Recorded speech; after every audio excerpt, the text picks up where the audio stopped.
Bueno, pues buenas tardes y muchas gracias por acompañarnos en este acto. Martes, que la verdad es que son días muy especiales, no está la gente muy acostumbrada, pero bueno, hay que hacerlo y lo importante es que luego también se hable por ahí, se comente y lo publicitamos en todas las redes y en todas las historias. El acto es la presentación de un libro, que ya os hablarán ellos ahora, que organiza la Fundación Jesús Pereda. Desde Izquierda Unida estamos interesados, por supuesto, en la memoria histórica, en las mujeres, en la historia de las mujeres, y nos parecía muy interesante, por eso solicitamos que lo trajeran. Ellos se van a encargar de todo, porque no nos gusta estar abajo y escuchar, entonces luego ya si hay muchas preguntas. Vale. Bueno, pues muchas gracias, Monse. Y gracias a Izquierda Unida, que es quien nos ha espoleado en realidad, porque originalmente este libro, cuando lo presentábamos, lo íbamos a hacer solo en Valladolid.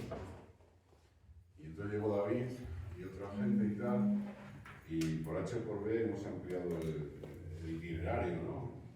Aquí lo reclamó Izquierda Unida, y hemos estado también en Valencia la semana pasada, estaremos el mes que viene en Salamanca y en Zamora. O sea que, bueno, pues al final hacemos un itinerario más largo de lo que preveíamos, pero bueno, encantados de la vida, y sobre todo si es en colaboración con otros, claro. Bueno, ¿qué decir yo antes de que cuenten ellos lo del libro?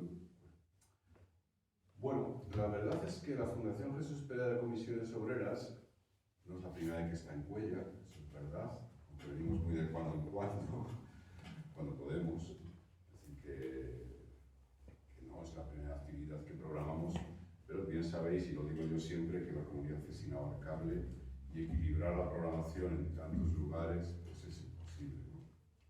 Pero bueno, hay sitios a los que les coges cariño y siempre acabas volviendo, y Cuéllar es uno de ellos.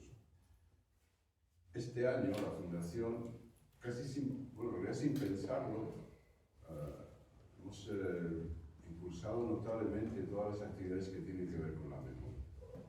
Casualmente ha venido a coincidir ese impulso con esta distorsión histórica que vivimos en Castilla y León, con esta presunta ley que quieren llevar a las Cortes, o han llevado a las Cortes, Pepe y Vox, que desgracia. Bueno, pues basta que esto ocurriera para que algo que normalmente hacíamos, pues lo impulsásemos aún más, porque es necesario reaccionar a la reacción, ¿no?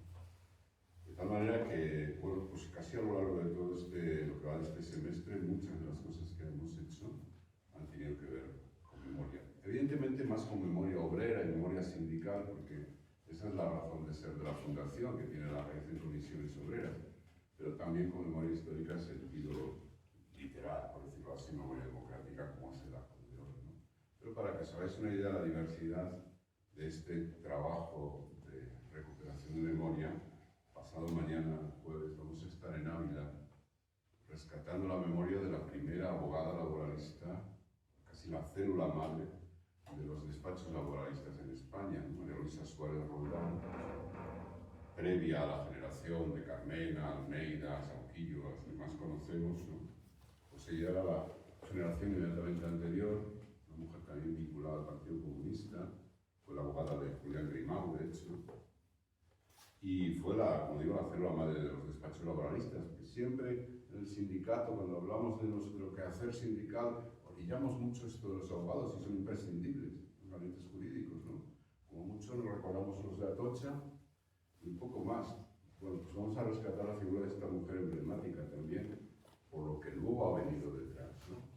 Pues eso es memoria sindical obrera, en el sentido más estricto, y tuvimos el sábado pasado, antes estuvo también, en el Burgo de Osma, pues recordando a Marcelino Camacho, no porque haya que hacer algo especial con Marcelino Camacho, lo que pasa es que los fascistas lo hicieron en su casita de la Rasa, ¿no? Vandalizándola, allí al lado del Burgo de Osma, y fue necesario, a plena luz del día, nosotros no hacemos las cosas de noche, como dice Maisoro, las hacemos de cara y de día, pues fuimos al Burgo de Osma para recordar a Marcelino Camacho y en cierto modo restaurar esa afrenta, ¿no? Y esto que estamos haciendo es la otra parte un poco más de memoria histórica y democrática. Como digo, también es prácticamente habitual. Con Beatriz hicimos un congreso extraordinario en León sobre investigaciones del franquismo, digo con Beatriz, con el Departamento de Historia Contemporánea de la Universidad de León. Yo creo que fue una de las cosas que nos hemos programado, de las que más contentos estamos, yo creo que nosotros también el departamento. Bueno, es plural este abordaje de la memoria. Y les contaba yo ahora, por ejemplo, también otra cosa que no es habitual. Hicimos en Arenas de San Pedro y en Ponferrada hace 15 días una presentación de unos fotolibros de una fotógrafa catalana, Espe Pons, que aborda la memoria desde el paisaje. Ella fotografía paisajes que han sido también afrentados, por decirlo así, ¿no? Lugares donde hay fosas, lugares donde se produjeron torturas, lugares donde cimas donde se tiraron cuerpos. Ella no fotografía huesos ni las fosas abiertas, sino lo que el paisaje humillado dice de lo que pasó allí, ¿no? Bueno, pues es otra manera también de abordarlo, de tal manera que tratamos eso, de tener un panorama amplio, no dejamos de lado estos temas y tratamos de llegar hasta donde podemos. Veis que he citado varios lugares, entre los cuales está Cuéllar, y yo creo que por eso también estamos satisfechos. Y están aquí Enrique y Beatriz, que son dos amigos, sobre todo, por encima de todo. Con Enrique con más recorrido también por la edad, inevitablemente, y con Beatriz no menos intenso, a pesar de la edad, con los cuales hemos colaborado en otras cosas, he citado alguna, y bueno, pues supimos de la existencia de este trabajo que ellos habían hecho, nos parecía interesante, porque tiene una vertiente también que no he citado, la didáctica. ¿No? Entonces, otra forma de acercarnos a la memoria vía didáctica para que luego llegue al centro de enseñanza, pues también nos parecía capital. Y por eso hemos empezado este itinerario con ellos y os los traemos. Los dos son profesores de la Universidad de León, Enrique vinculado al mundo de la educación, aunque está vinculado a no sé cuantísimas cosas más, España laica, Foro de Memoria, Territorio de Memoria, en fin, ¿no? Es inabarcable lo que ha trabajado, no sé cómo lo hace, me lo cuentas luego, porque encontrar fechas para que venga aquí también es complicado, o sea, por eso. Y luego Beatriz, que aunque es más joven, ha trabajado muchísimo en historia contemporánea, la tesis también sobre mujeres de la República. Es decir, que también sabe de lo que va a hablar aquí, y os dejo con ellos dos, que son los que nutren este acto. Bueno, pues en primer lugar muchas gracias a la Fundación Jesús Pereda porque estamos haciendo un recorrido por prácticamente todo Castilla y León, aprovechando la presentación de este libro para hablar sobre la memoria de la clase trabajadora, porque en el fondo la memoria democrática, la memoria histórica democrática, es la memoria histórica democrática de la lucha de la clase trabajadora. Y si algo tenemos claro es que justamente la nueva ley de concordia aquí en Castilla y León, pero en otras regiones, es justamente la búsqueda o tiene la intención de enterrar en una fosa justamente la memoria de la clase trabajadora. Y no solo de la clase trabajadora, sino de los responsables que exterminaron a la clase trabajadora que luchaba por derechos, por justicia social, por el reparto de las tierras, por una república democrática, laica, justa, digna. Este es el mayor problema, que casi siempre que nos centramos en el tema de la memoria histórica democrática, nos centramos en las víctimas y muy pocas veces se señala a los culpables.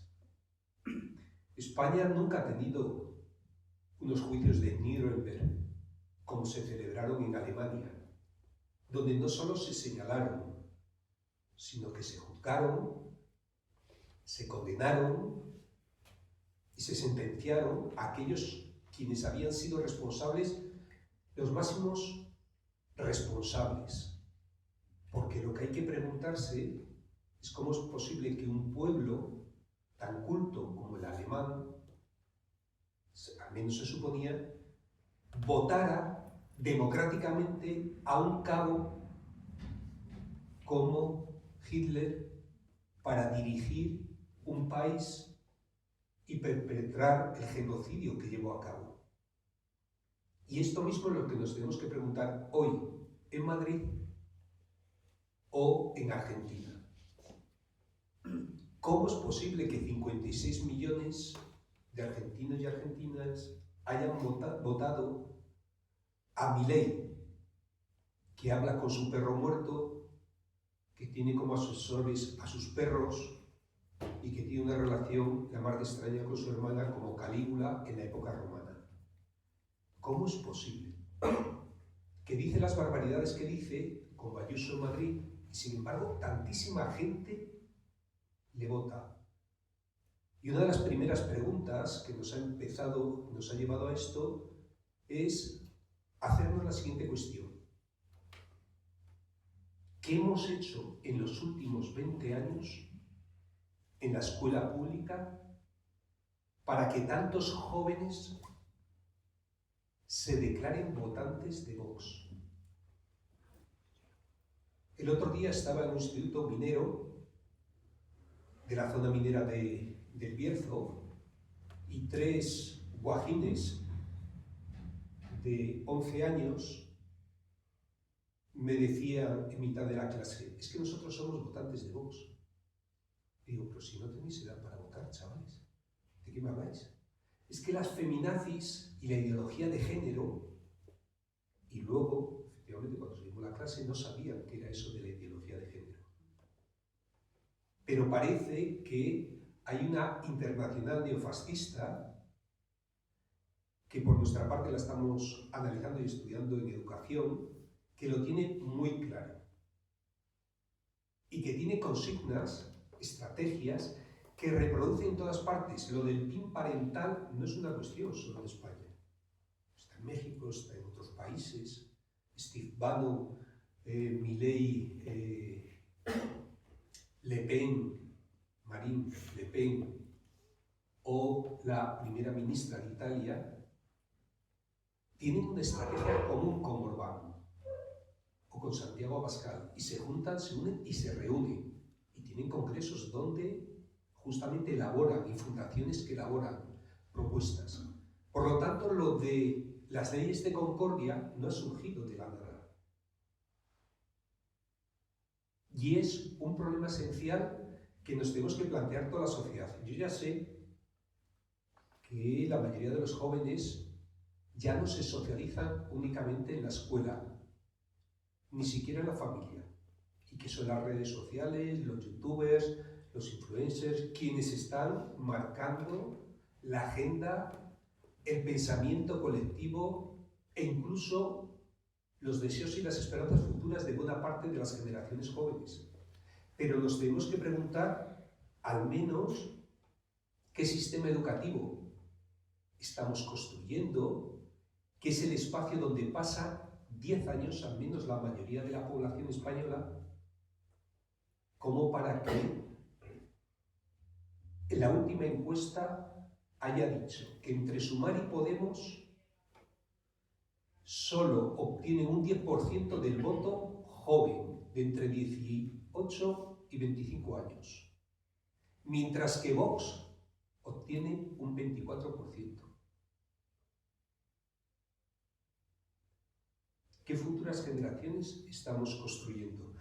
Por eso, a mí ya no me extraña cuando vamos con la gente que va a ser futuros profesores y profesoras, vamos a ver el documental El silencio de los otros. Sabéis que fue documental ganador del Goya, al mejor documental, donde desarrollaban las torturas propias del franquismo, que se extendieron durante 40 años. No fue solo la época de la guerra, sino que fue una represión sistemática, organizada sistemáticamente y además con carácter retroactivo, si no eras suficientemente afín al régimen.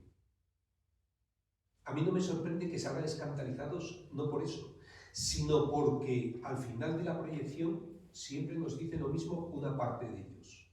Es que nadie nos había contado nada de esto. De hecho,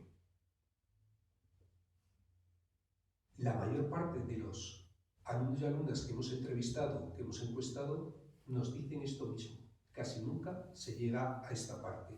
Y esta desmemoria es sorprendente porque la asignatura de Historia de España se da en 2 cursos, en cuarto de la ESO y en segundo de bachillerato. Es decir, hay 2 horas semanales destinadas a estudiar Historia de España en cuarto de la ESO, que es educación obligatoria, por lo tanto pasa todo el mundo por ella, y en segundo de bachillerato. En segundo de bachillerato, con la excusa de la EBAU, de la preparación de la selectividad, vaya, nunca se llega. Se podría empezar por el final, para entender justamente lo más reciente, para entender el pasado. Y en cuarto de la ESO, es que el currículum no lo contempla. Claro, ¿qué ha provocado todo esto? Pues que las generaciones adultas que ahora tenemos en todo nuestro entorno carezcan de una formación sólida y veraz de lo que significó la represión franquista, la dictadura, la lucha antifranquista y la deuda democrática que tenemos con la Segunda República. Herederos y herederas somos justamente de esa lucha y de esa democracia. Como dice muchas veces Beatriz, es que la democracia no ha surgido de la transición.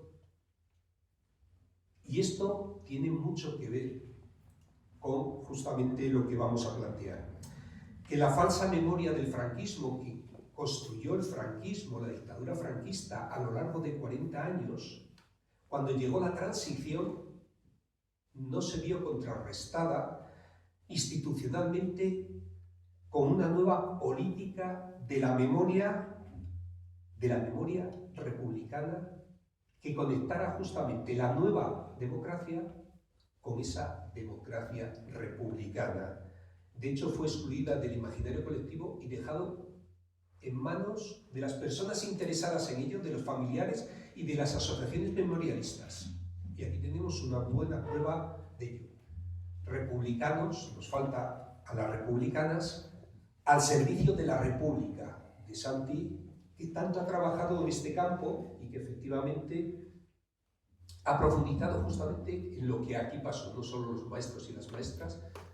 Sabéis que la Segunda República fue la llamada la República de los maestros y las maestras porque la educación era el elemento esencial para construir un pueblo crítico, un pueblo que pensara. Y es que España somos una auténtica anomalía en Europa. Si el resto de las democracias europeas se fundaron sobre el antifascismo, es decir, hemos derrotado al fascismo, a Hitler, a Mussolini, hemos derrotado los campos de concentración, los genocidios, y entonces se constituyeron justamente desde el antifascismo. En España se constituyó la democracia desde la superación del pasado, el olvido y la superación del pasado. Claro, parece entonces que ha habido una estrategia intencionada para evitar profundizar en el pasado. Y es que esta desmemoria colectiva que ha provocado es lo que facilita el surgimiento de este franquismo sociológico que antes estaba larvado dentro del Partido Popular y que ahora se ha lanzado exponencialmente, además sin ningún complejo, diciendo las mayores barbaridades. Las diga Abascal o las diga Ayuso. No hay ningún complejo en decirlas. Lo que antes se decía, bueno, es que no es políticamente correcto.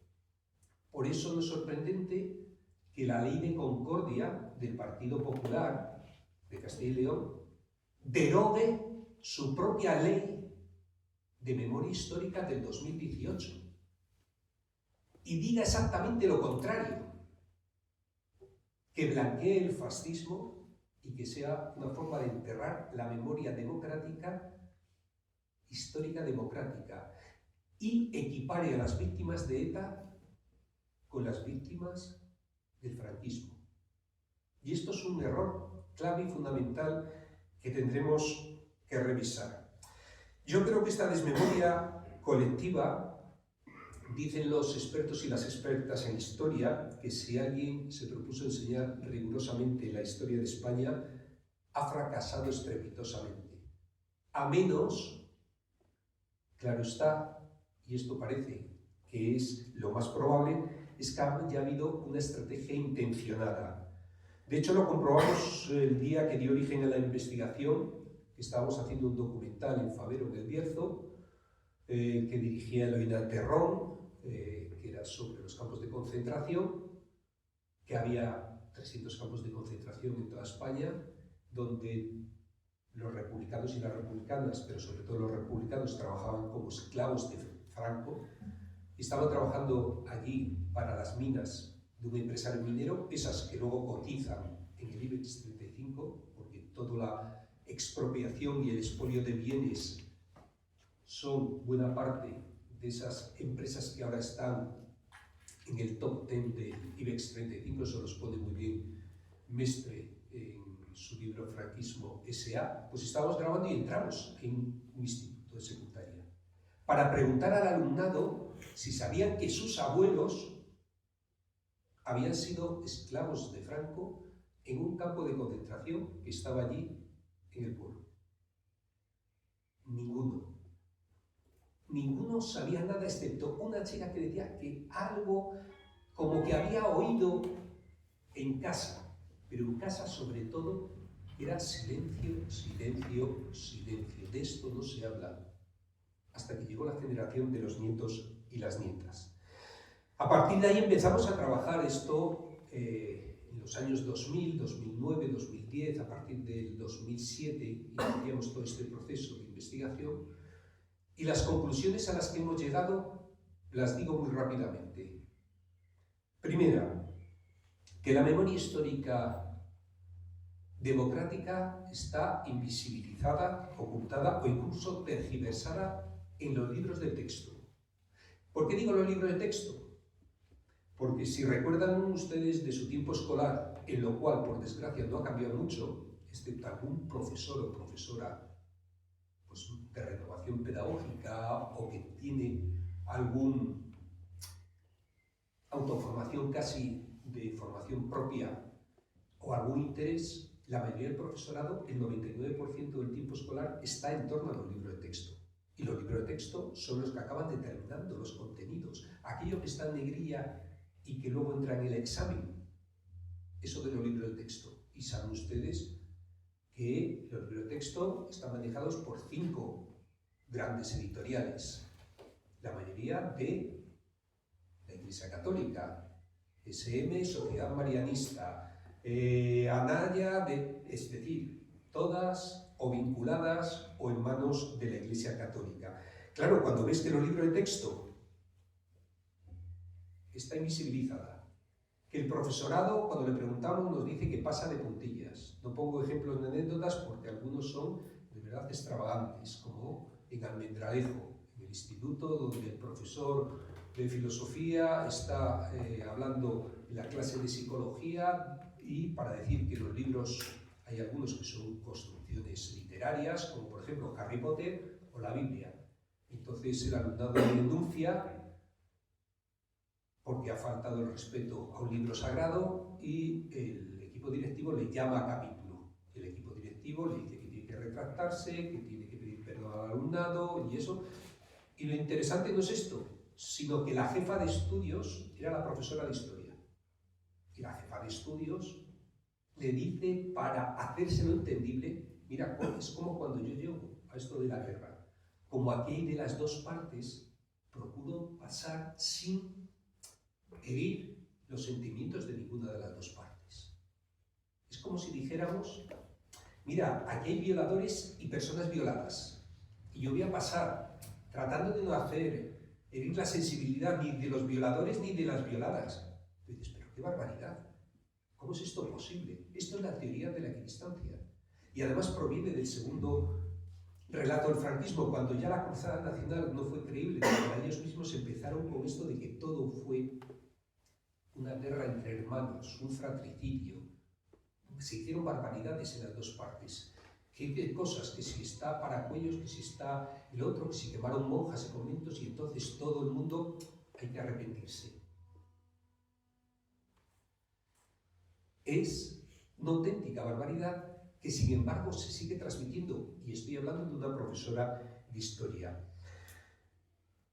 Pero es que hay muchos temas incluso tabú, que ni siquiera se hablan. La incautación de bienes, por ejemplo, eso que les comentaba, y ese origen de las grandes fortunas, la triple represión de las mujeres, por ser mujeres que se liberaron en la época de la Segunda República, que se salieron del mito del hogar, que luego vuelven a retomar el franquismo. Mujeres que además fueron rojas, y rojas comprometidas, y mujeres, tercera forma de represión, que eran compañeras de aquellos que habían huido y cuyos cuerpos convirtieron en espacio de venganza y de rencor. Las violaciones, las agresiones sexuales reiteradas y repetidas, como hacían habitualmente.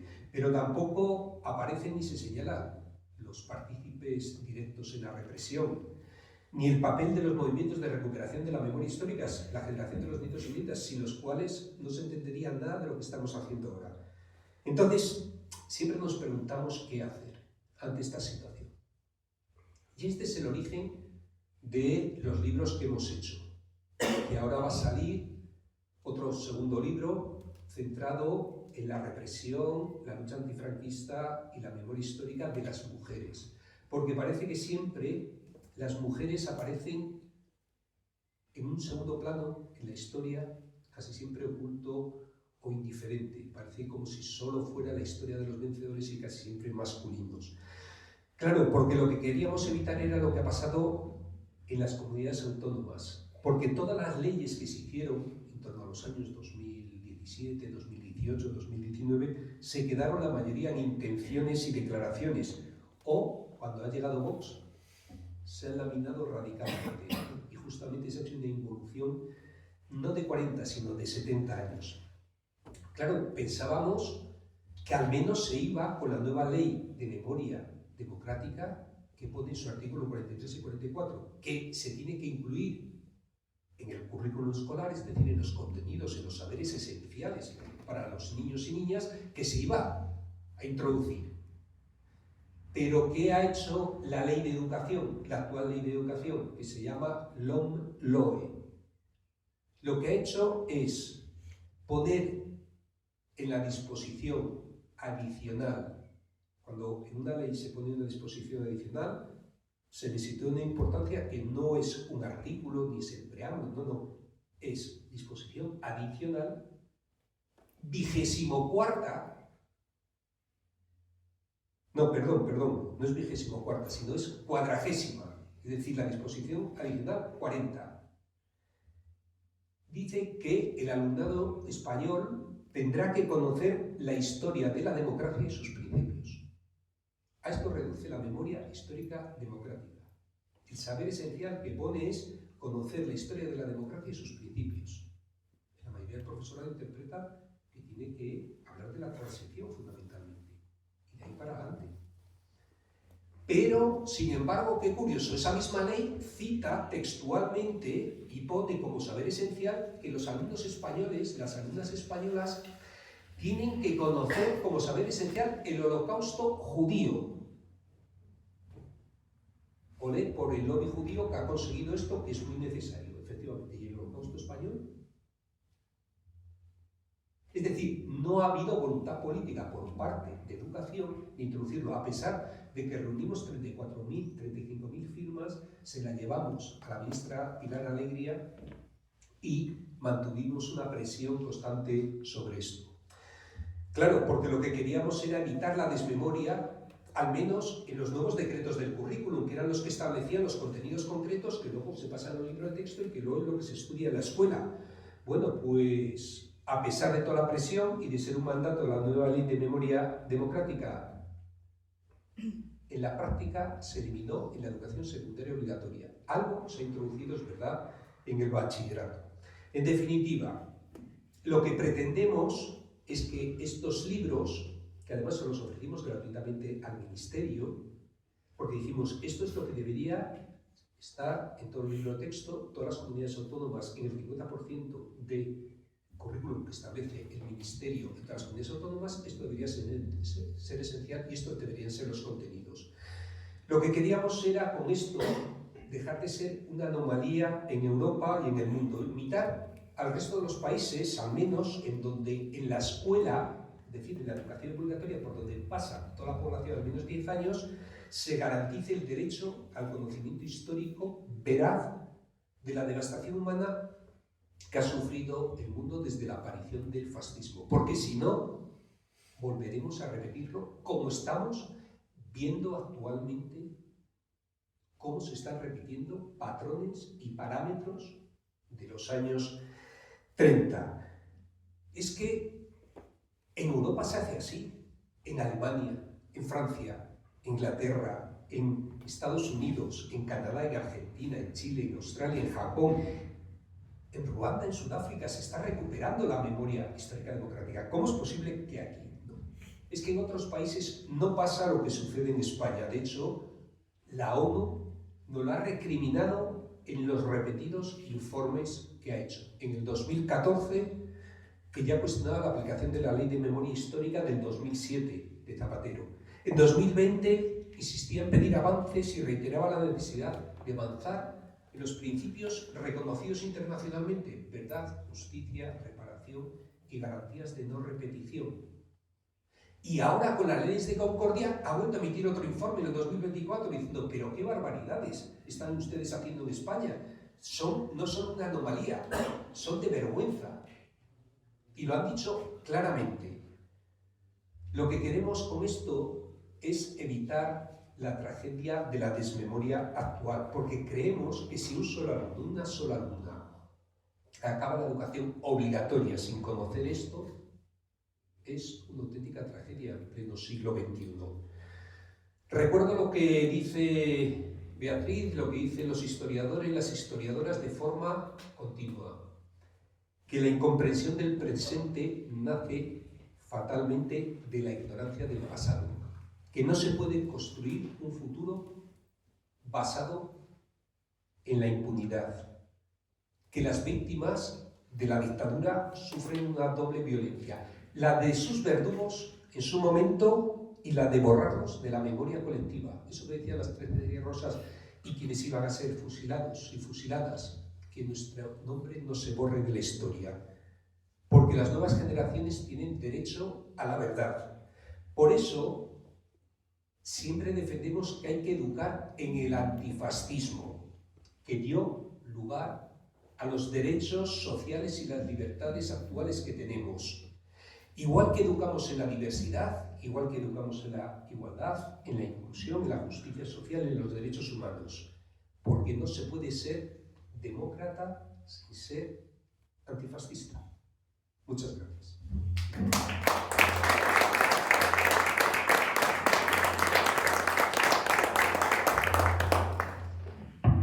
Como siempre digo, Quique suele acabar con esas palabras tan contundentes y cualquier palabra que se sume queda como mal, ¿no? Después de un discurso tan elaborado y tan profundo, pues cualquier cosa que se diga no aportaría mucho, pero intentaré aportar algo y no enrollarme demasiado. No voy a ser que les cansemos mucho en esta tarde calurosa, que es de agradecer verles a todos y a todas aquí hoy. Sin duda, las unidades didácticas que hoy no tenemos aquí, porque es verdad, como decía aquí, que nosotros somos altruistas, hemos hecho el libro y lo hemos puesto a disposición, pues no somos como el resto de autores que van a conseguirlo en la mano para venderlo, ¿no? Entonces, es verdad que ha sido un fallo por nuestra parte, pero sí que lo pueden disponer de él, la pena es que no lo podamos enseñar, ¿no? Pero, en ese libro, el objetivo principal, lo ha dicho Quique, es que esos contenidos que creemos necesarios lleguen al alumnado, al profesorado y a la población en general, porque hay mucha gente que no ha conocido lo que sucedió en la Segunda República, en la Guerra Civil, en ese exilio, porque Quique se le ha pasado a hablar del exilio, pero esas etapas fundamentales para nuestra historia, que hay veces que son desconocidos o tergiversados, No debemos olvidar que la historia, por desgracia, ha sido utilizada políticamente, manoseada para adoctrinar. Por eso creo que es una reivindicación que debemos hacer de la historia académica, científica, que usa su método, que usa sus fuentes, que tiene sus hipótesis, que argumenta para exponer unas ideas y que da unas conclusiones lo más próximas a la verdad, ¿no? Porque el pilar fundamental de ese derecho internacional es la verdad. Pero para alcanzar esa verdad es necesaria la investigación rigurosa. No queremos que existan autores revisionistas que impongan sus ideas y los mitos del franquismo en las librerías y que llegue ese mensaje de lo que fue la dictadura o esos periodos a la población. Tiene que llegar un contenido, es verdad que en esto siempre nos contradecimos, riguroso. ¿Es imposible conseguir una historia rigurosa? No vamos a conocer exactamente la verdad porque es imposible y no estamos allí, pero sí lo más cercana posible. Utilizar todo tipo de fuentes y no tener esa intencionalidad de adoctrinar, de vender una idea. No podemos comprar la idea que venden personajes públicos como Esperanza Aguirre, que echan la culpa de la guerra civil o la responsabilidad de la guerra civil a la revolución o a la huelga general de octubre del 34, que están constantemente echando piedras contra el sistema democrático y legítimo de la Segunda República. No podemos permitir que se maltrate ese periodo histórico, porque a mí me duele, al haber analizado desde la perspectiva historiográfica un periodo como la Segunda República, que se hable tan penosamente sobre ese periodo. ¿Que hubo fallos? Sí, pero fue en la República de los Trabajadores, lo que iniciaba aquí, que tenemos que recuperar, Ignacio, la memoria de la clase obrera. En la Constitución de 1931 ya se señalaba que España era una república de trabajadores, era la república de los maestros, la educación como instrumento de avance, de progreso, como esa herramienta que se le da a la población, a la ciudadanía, para que conquiste el futuro que merecía España. Una España atrasada que ahora, a través de la educación, podía llegar a un progreso, un avance, como tenían otros países del entorno. Esa república que dotó a los maestros y a las maestras de todas las facilidades posibles para que llegase a los niños, a las niñas de nuestro país, la educación también secundaria, la universidad, porque hay veces que son derechos que ahora vemos como conquistados y que los tenemos, que siempre han sido así, pero es que las mujeres en la universidad no entraron hasta 1910 y hasta la etapa republicana no tuvieron ese empuje. ¿De verdad vamos a seguir permitiendo que se maltrate a esa república de los maestros, a esa república de las mujeres? Porque siempre nos quedamos con la idea de Clara Campoamor defendiendo el voto femenino, fundamental, pero ¿cuántos avances más se consiguieron? Cuando se habla de la ley del divorcio, todo el mundo acude a los inicios de la democracia. Señores y señoras, 1932, ley del divorcio en España, una de las leyes más avanzadas a nivel internacional. Y la teníamos nosotros, en la democracia, en la Segunda República. El aborto también al final se acabó legislando, pero toda esa concienciación que se hizo sobre la maternidad consciente, la educación sexual, los métodos anticonceptivos que liberaban a la mujer de esa carga de ser siempre madre, esa carga que siempre se les asignaba de que su función era madre y esposa. La República optó por esa vía de la reforma sexual. La República optó también por el matrimonio civil, intentando quitar esa patrimonialización que hacía la Iglesia Católica de todas las relaciones entre hombres y mujeres. Unido al divorcio, ¿cómo no iba a estar la Iglesia en contra de la República? ¿Y cómo no va a seguir estando sus herederos en contra de la República? Que lo que daba era libertad, derechos. A cualquier persona autoritaria, totalitaria, lo que más se le ocurre es atacar ese tipo de principios como los que defendía la República. Por tanto, creo que ese capítulo en estas unidades dedicado a la República, a los avances laborales, a los avances en educación, a los avances en relaciones de género, porque cuando les hablo del divorcio, una de las causas afectadas en la ley del divorcio era los maltratos, el maltrato. Se estaba denunciando la violencia física contra las mujeres. Eso es muy avanzado, eso es progreso. Y no podemos permitir que constantemente se esté maltratando a la República. Y maltratando con ello, con lo que están haciendo estas leyes de discordia, como las queramos llamar, es esa labor de los historiadores, de las historiadoras, de trasladar esta verdad con objetividad a la población, diciendo que siempre estamos en debates, damos versiones sesgadas, no, damos una versión objetiva de la historia. Y eso es lo que intentamos trasladar en las unidades didácticas, que como algunas veces digo, es el resumen del resumen del resumen del resumen de mi tesis doctoral, que eran 1500 páginas, pues esto es una cosita pequeñita que va en cápsulas, pero sí que está pensado con un lenguaje muy claro, muy directo, muy sencillo, pero que queden las ideas claras en cada una de sus páginas, porque al final es lo que intentamos, ¿no? Que lleguen esos conceptos. De la guerra civil se ha escrito mucho. Creo que es de los temas de los que más se ha escrito, no solo a nivel nacional, sino a nivel internacional. Pero hay veces que quedan algunos aspectos pues, infravalorados, invisibilizados, ocultados, que suelen ser los que tienen que ver con las mujeres. Y solo se dan ideas estereotipadas. El estereotipo de la miliciana, siempre. Mujer, en la guerra civil, milicia. Hay que ver todos los papeles que prestaron las mujeres en la guerra civil. Porque ¿qué hubiera sido de esa España enfrentada entre ese no bando, esa sección que defendía la democracia, la libertad, la república, y ese bando fascista que lo que quería era eliminar esa democracia, esa primera batalla contra el fascismo, ¿no? En esa batalla las mujeres fueron primordiales. ¿Qué hubiera sido de España si en la retaguardia no hubieran estado las mujeres en todo tipo de fábricas? Fábricas de guerra, fábricas pesadas, de industria pesada, conduciendo tranvías, llevando todo tipo de trabajos para los que antes siempre se dudaba de que ellas no estaban capacitadas para hacerlo. Hay que reivindicar la lucha de esas mujeres que siguieron permitiendo que España siguiese por lo menos manteniéndose en todos los sectores. Y ahí sí que estamos hablando de que hubo un papel por parte de la retaguardia republicana y también de la retaguardia sublevada. Siempre recordar, sublevado, rebelde, nunca nacional. Que estos son los dejes que nos quedan del franquismo. Nacionales eran todos, ¿vale? O ideas como el alzamiento nacional, movimiento nacional, como que nosotros fueran extranjeros. Que esto siempre hay que decirlo. Extranjeros apoyaron mucho más al bando mal llamado bando nacional. ¿Quiénes apoyaban a ese bando sublevado rebelde? La Alemania nazi, la Italia fascista, que eso muchas veces se les olvida. Pero claro, esos eran los aliados de Franco. No estaba en el eje porque decía que no quiso entrar. En realidad no dejaban entrar porque era muy útil. Después en la Segunda Guerra Mundial no aportaba nada. Pero esos eran sus aliados. En ese combate es fundamental ese papel en la retaguardia de las mujeres de ambos lados.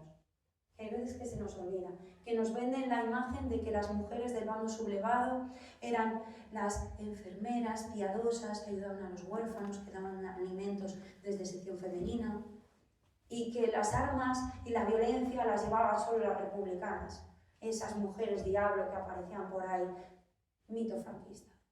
Porque también hubo mujeres de la derecha en el frente. Llevaron tareas muy similares, tanto en un lado como en otro. Hubo enfermeras, hubo cocineras, hubo lavanderas, hubo mujeres que también tomaron las armas. Entonces, tenemos que dejar de lado los mitos y que se imponga la verdad, prestando atención a todos los sectores en los que la mujer hizo y participó. Es la mitad de la población y siempre permanece oculta o relegada a un puesto de inferioridad secundario frente al gran héroe que siempre es el hombre, cuando el papel que realizaban las mujeres era fundamental en la guerra. Igual que el exilio también es un gran olvidado en muchos casos. Se han hecho investigaciones, no hace mucho, creo que fue en 2020, hubo un gran congreso también desde la Dirección General, en este caso de Memoria Histórica, sobre el exilio, las mujeres en el exilio. Pero es que tenemos que seguir avanzando en el conocimiento de lo que es el exilio republicano y también el de las mujeres. Porque hay veces que cuando se habla de la represión franquista, se dice, bueno, y tuvo que huir al exilio, y como que no le hubiera pasado nada. De esa persona hay veces que se olvida. Pero es que imaginaros, bueno, os trato de tú, como estamos así en petit comité, lo duro que es tener que dejar tu país huyendo de la represión, sabiendo que la democracia que tú habías intentado construir o que tú intentabas fortalecer se iba a pique por culpa de un golpe de Estado, que esto también es importante, porque hay veces que lo que ya es obvio, golpe de Estado, la culpa de la guerra civil no la tuvo la Revolución de Octubre, sino un golpe de Estado del año 36. Estas cosas que vemos como obvias, hay que recordarlas, porque sencillamente hay personas en las instituciones, como puede ser la Junta de Castilla y León, que omiten la existencia del golpe de Estado, no condenan la dictadura franquista, como que no existiese. Hay que recordar que la guerra civil tuvo lugar por un golpe de Estado que dieron ¿quiénes? Parte del ejército, la oligarquía, apoyados por la Iglesia Católica, la derecha. La realidad es esa. Por mucho que la quieran ocultar, lo que decía aquí, que nunca se habla de los verdugos, nunca se habla de los responsables del golpe de Estado. Pues hay que recordarlo, aunque sea muy obvio. Para todos es obvio que hubo un golpe de Estado, para mí no. Intentan poner todo tipo de excusas. Pues lo que digo, en este periodo de exilio, tener que dejar tu tierra huyendo de la represión, huyendo de esa guerra atroz que se estaba viviendo, con una mano delante y otra detrás, con una simple maleta en la que llevaban pocos enseres que les había dejado la guerra y que hay veces que tenían que dejar tirados cruzando los Pirineos nevados. Esa sensación de nostalgia, de pena, de haber perdido la democracia, de haber perdido a familiares, amigos y tener que dejar su tierra, en muchos casos para no volver nunca jamás. Llegar a países en los que tampoco se les reconocía ni se les quería. ¿Cómo trató Francia a los republicanos españoles? Metiéndoles en campos, no de concentración, pero sí de internamiento, a veces en playas, con el frío, con el aire, sin comida, separando a niños y mujeres por un lado y hombres por el otro, en unas condiciones nefastas, con perdiendo su dignidad casi humana. O algunas mujeres metidas en refugios que podía servir cualquier tipo de edificación, con nefastas condiciones higiénicas, de salubridad, con nula comida porque no querían afrontar los gastos que tenían los republicanos. Y lo único que querían era traerlos otra vez a España, devolvérselos a Franco, mandarlos a otros países, lo que fuera, pero que no permanecieran en Francia. Algunos se quedaron resistiendo. Y digo resistiendo porque siguieron en esa lucha contra el fascismo. Primero lo habían hecho en España, pero ahora lo hacían en la Segunda Guerra Mundial. En un país que no era el suyo, pero los principios sí que lo eran. Era la democracia lo que había que defender. Y sí que hay reconocimientos a los hombres que combatieron en la resistencia antifascista en Francia. Pero tenemos nombres de mujeres resistentes. A ver las ailas, como se suele decir. Pero no se suele dar el respeto, el reconocimiento a esas mujeres que también estuvieron en la resistencia antifascista en Francia. Como decía, Francia no trató bien a los republicanos españoles en la etapa de la Segunda Guerra Mundial y después se fueron adaptando como pudieron, pero en México sí que les tuvieron una acogida mucho mejor con la zona Cárdenas. También hay que recordar esa historia. Hay que recordar que, igual que decía aquí, que hay veces que los principios republicanos, esa memoria republicana se fue apagando, en estas personas nunca se apagó.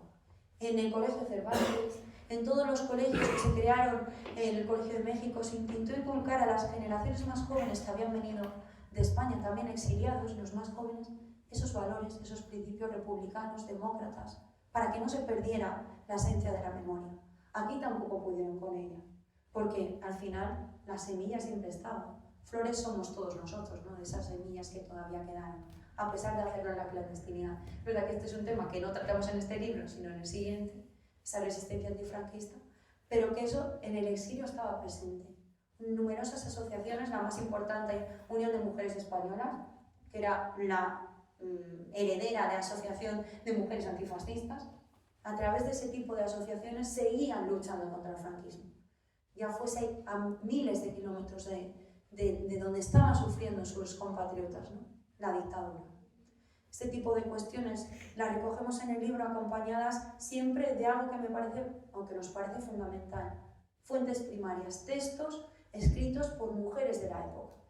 Hay textos de María de la O. Lejárraga, hay textos de Clara Campoamor, Victoria Kent, de Margarita Nelken, todo tipo de La Pasionaria, de Dolores Ibarri, de todas esas mujeres, para que quienes leáis esos libros no solo leáis lo que nosotros decimos, lo que la historia, los artículos científicos nos aportan, sino también lo que decían las propias protagonistas, para que se lean sus propios escritos con una perspectiva crítica.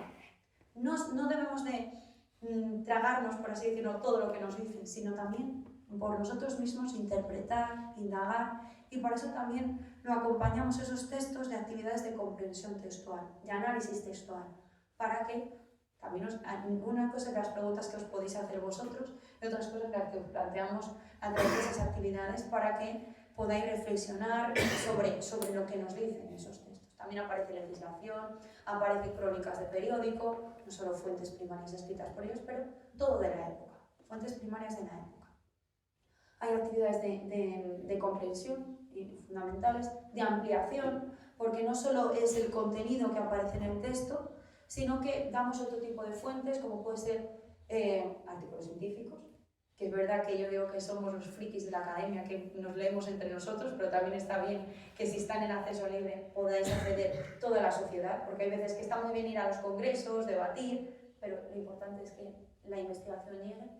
Pero también hay otro tipo de fuentes más fáciles de acceso, como pueden ser las novelas, que hay novela histórica buena y mala, porque hay veces que utilizan la historia, pero en otras ocasiones lo que hacen es reforzar los hechos históricos y darle un aspecto novelado que es mucho más fácil de que llegue al gran público. Hemos hecho una selección de algunas obras que consideramos fundamentales, documentales, películas, cómics, porque si intentamos llegar a la gente joven, ojalá hicieran un Assassin's Creed, o sea, un videojuego o algo así, inspirado en la guerra civil o inspirado en un tipo de videojuego que vayas pasando pantallas de la supervivencia de la dictadura, ¿no? Y de la resistencia antifranquista. Ojalá eso existiese, porque también lo utilizaríamos de fuente. Bueno, porque ¿quién tiene alguna idea de gamificación para llevar este tipo de contenidos?